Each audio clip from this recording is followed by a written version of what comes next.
guys don't know Jennifer Steele, you should. Jennifer, welcome to What Up with Rob and Chris. Thank you. I'm so excited to do this. Yeah, me too. Yeah. I'm pumped. Rob, what about you? This is amazing, guys. I know. It's great. We're here. Yeah. Yes, we are. K101.5, K-HITS. Yep. Sacramento, California, folks. That's right. So, yeah. Jennifer, you're I've listened to you for quite a while. That's so awesome. Thank And yeah, big fan and excited to do this. But what got you into this industry? What was the thing? I really kind of ended up in radio by accident. I always wanted to be a movie star. That's what I wanted to be as a theater girl. I was a theater girl. I did a lot of plays growing up and a lot of that kind of stuff. And I went to be a theater major at Cal State Northridge. And when I was down there, it was all like set design and construction and like theory of stage. And I was like, I don't want to do this. I want to be on the stage, So I left and I came home and I went through about 15 jobs until my dad finally said, pick something and do something with yourself. So I went to broadcasting school. There was National Broadcasting School back then. And I sort of found it by accident. And I was like, well, I can do that. And it was a 9-month class taught by Cammie Winston, who was a big name in this town at that time, and she taught me everything I know. I mean, and it worked right into a career for me. I've been very lucky. So, not only are you an on-air personality, but you also do a lot of the production behind the scenes. And for you, what is that exactly? Let's just go through a life and a day of Jennifer putting together a promo. Well, I do my air show first, and the first part of my day is my show, so I'm on from 9 to noon, the midday shift, and I do that, and then I immediately get off the air and, eat something real quick, and then I come into the production room. And I go through my email, I just see what commercials are supposed to be scheduled, and then of those commercials, which ones I'm responsible for producing, which I've been the production director for 7 years here at KHITS, and it's the first time I've ever been a full-time production director, and it's been awesome. I love creating the commercial and having the idea and seeing it come to life, and then I send out for voices if I need other people on the commercial, and then they send it back to me, and I basically do it all right here. In fact, funny story, when I did the 7 to midnight shift, I wasn't actually here. I was voice tracked. So to make it sound like I was more live, and this is behind the scenes information, I would have fake callers who were actually real callers that I had from the past, but I had saved their audio. So I would say something and like, hey, thanks for calling KHITS, who's this? And they would say, hey, it's Rob from Sacramento, and it all sounded kind of live. So that's sort of some of my little production tricks, I guess, that I used to use. So... Wait a second. She has a commercial she was going to play. A little promo. Oh, yeah. Oh, yeah, right? Here we go. Before we go on, this is the perfect time to hear the promo. Okay, yeah. This is me. This is the Jennifer Steele Show on 101.5 K-HITS.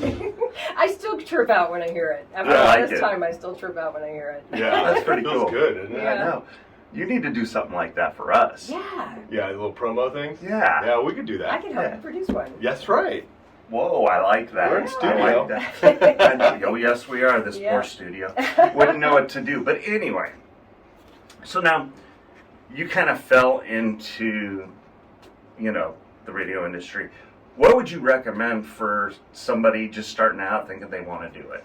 The business has changed so much since I got into it. I mean, there were so many people in our industry, and it's trimmed itself down to just like the last men standing and women standing kind of around the country. It's not just here. What happened is a lot of the corporations bought up a lot of radio stations, and so they tried to streamline things, and they ended up letting veterans of the industry go and hiring younger people who could work for less, and it happens in every industry. Yep. We never thought it would happen to us, but it did. So it makes it a lot tougher for people to try to get into today. But what I would recommend is, if you're really interested in radio, take some broadcasting classes at the college, or something entertainment wise, and then call your favorite radio station. Call the front desk and find out who is in charge of hiring interns, or if they don't have interns, who could you interview about radio, and then meet someone at the radio station, and then just push to follow them around. you know, and if somebody will take you under their wing, we still love to do that, you know, and I've done it for a couple different people who, it's so fun to watch somebody who really wants to do it grow and, you know, and become a part of the industry. So that's what I would recommend, or get in through like promotions. That's a good place to get in. Every station has promotions assistants, and that's kind of how I started.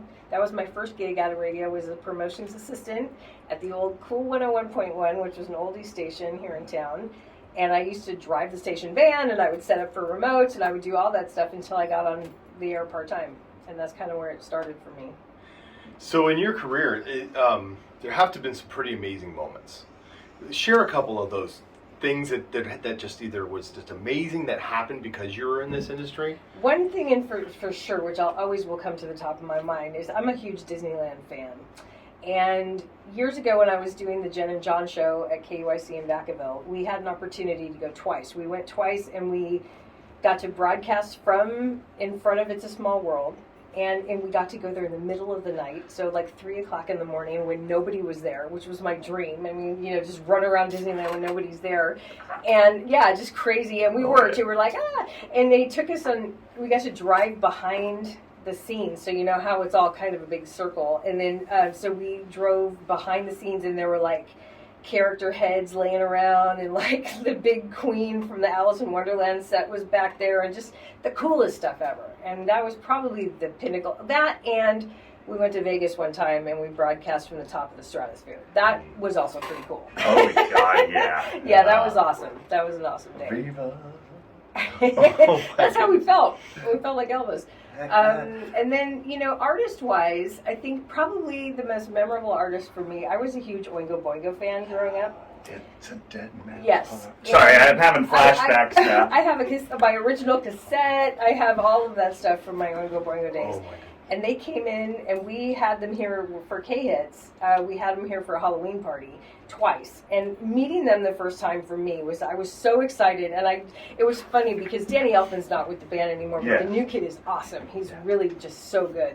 And I went up to them, all the different band members, and I was like, I have a cassette right here. And I was like 12 years old, you know, and I used to listen to all your music in the car, and you know, they were like humoring me. They're all, okay, let's take a picture. Okay, now go. So I have a picture with Oingo Boingo. That was probably the coolest artist one for me. Have you ever, now I know this is probably going to sound silly, but have you ever had the opportunity to like announce one of another favorite band? I mean, we all have hundreds of favorite bands, but yeah, you know, it's funny because until recently, with the big resurgence of 80s music, a lot of my favorite bands were from the 80s, obviously, and until recently I hadn't had a chance to work with too many of them, but this past year with our friend Todd, who works here in ST Productions, there have been so many bands that have come through. I mean, I got to introduce A Flock of Seagulls, I got to introduce Naked Eyes, I got to hang out with them. Billy Bob Thornton has a band. He came through. That was really exciting. We've actually met him one time before, but he's so nice. That was kind of fun. And trying to think who else came through that was really iconic like that.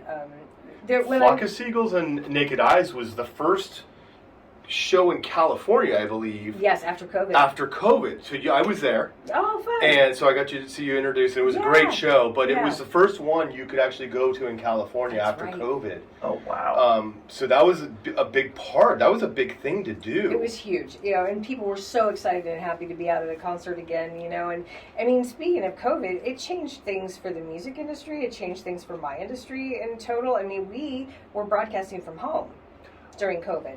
Wow. We set up our own systems at home, and we were, like I say voice tracking, but we were pre-recording our breaks like a minute ahead of time, putting them in the system, and then they would run. So it was a real learning experience.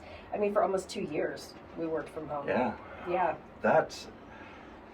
Did that make you better? I think it did. Because, you know, you come in here and it's sort of like you get pumped up because you're at the radio station and all that stuff. And, you know, to really be able to do it from home is a challenge in some ways because you're dealing with other people in your home and your dog and everybody else, you know. But we kind of just you roll with it. And I think it did make me a better performer to do it from home. I do. So now you're music all the time.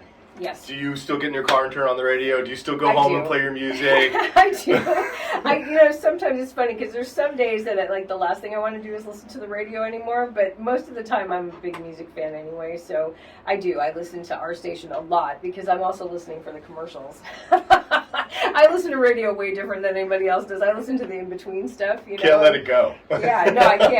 And it's annoying to ride with me, I know, because I'm commenting on did you hear the way he said that? Or like, that commercial could have been a lot tighter. Could you imagine if you and I were doing, she'd be like, oh, you guys, stick a fork in you, you're done. That's right. Get out of here, go on. Yeah. Chris had another Farleyism, get him out of there. What? So I know you're really into the hits. Are you loving anything new that's coming out? What? I do, it's funny, I've kind of, not so much new, but I've been kind of stuck in 90s land lately with Cake. I love Cake and Beck. I think they're just totally phenomenal performers. And so I listen to Cake radio a lot, and that gives me my Cake and the Beck and, all that kind of stuff. I think you just answered my next question, because my next question is going to be if you played your iPod or iTunes or anything, what was going to be. So there it is. Cake radio for sure. And it's, I don't know, it's just kind of relaxing and sort of fun to listen to music, And I still listen to oldies once in a while, the real oldies, because it reminds me of the beginning of my career. I hear you. Yeah. Nice. Do you set your music, or does somebody else set the music? We have a music director, and that's an interesting point to bring up because a lot of people still, can you call and request a song on a radio station? The answer is kind of. I mean, chances are you're going to request something we're going to play anyway. So that's good because then we can say, yes, we can play your song. It is all done. It's determined by research. It's determined by, people saying which songs they want to hear the most often. And that's why you hear a lot of songs a lot, because they're in heavy rotation, because people want to hear them, and then you burn out on that a little bit and they put something else in more often. And that's the music director who sort of puts that all together. Okay, so that brings up a question for me. This might be controversial, but understand. You guys are playing a great set. You got 2-3 great songs going. And then you throw in a knuckleball like the Carpenters or something. And I'm using it as an analogy. Sure. Why do radio stations do that? There's like rhythm, I guess for lack of a better term, to put it, charts that they follow, sort of. So like you want to have an overall feel to your radio station. You don't want to have too many powers in a row. You want to take a break just so they can appreciate the next power. It's sort of like when you're in a bar and they play a slow song. Why are they playing a slow song? Because they want you to go buy drinks.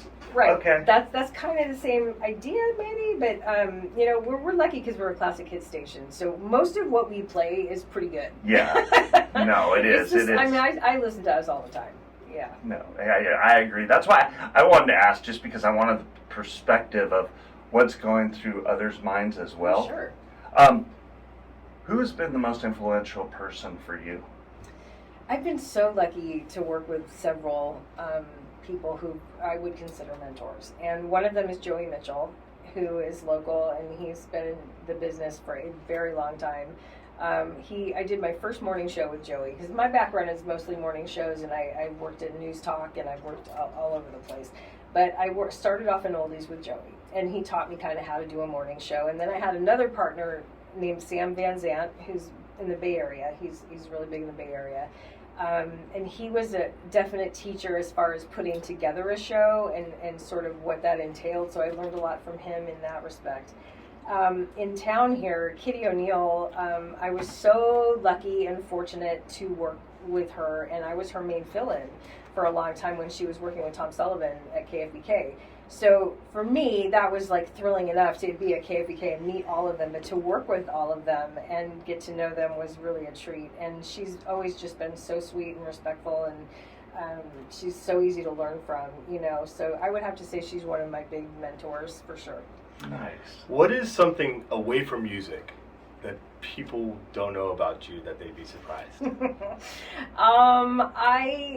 I restore old furniture.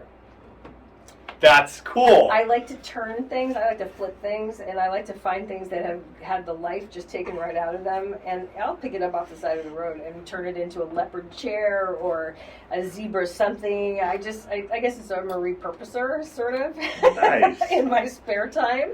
Yeah, and I sell a lot of it on Craigslist. I'll turn it and sell it. Yeah, or Facebook, I guess now. Nobody would have known that. Never That's would've such had- a cool That thing. is so Yeah, awesome. you can So you find just me- like to tinker, like Yeah, I do. In fact, it's funny because I had a truck. Truck hasn't worked for a little bit, so I've been putting stuff in the back of my convertible. There you go. Which my family and my husband are like, "Don't hurt your car." I love so, it. yeah, it's kind of fun. what you got? I'm. That threw me. Yeah, I'm like sitting here. I had. Oh my God, that was Well, when awesome. I'm not doing that kind of stuff, mostly what I've been doing lately is spending time with my daughter's family. And she just got married, and she has 2 lovely stepdaughters that came with the marriage. Nice. And she just had a baby a year ago, and she's having another one. So I'm very busy as a Yes. grandma, helping out with the kids, and it's been so fun to just spoil them rotten and spend time with them, and then just go, okay, I'm gonna go back to work now. That's awesome. I love Yeah, it. it's been cool. It's been really That cool. is. I wasn't sure how I was gonna feel about it, just being a grandma, the stereotype of being a grandma, but they're so cute, and I'm Grandma Jenny number 2. Because there was already a Jenny number 1, which is his mom, so they call her Grandma Jenny number 1, and I'm Grandma Jenny number 2. They don't have a nickname yet. No, but that's what they call me. That's how the way it works, How yeah. they just say who I am. Yeah. Oh my goodness. I like it. That's cute. That's cute. Yeah. Wow. I'm like amazed. Oh. Oh yeah. Thank you so much. Absolutely. First of all, for taking the time and just a couple of goofballs coming in and picking your brain a little bit. Absolutely. Anytime. I Anytime. greatly appreciate. Oh, Yeah.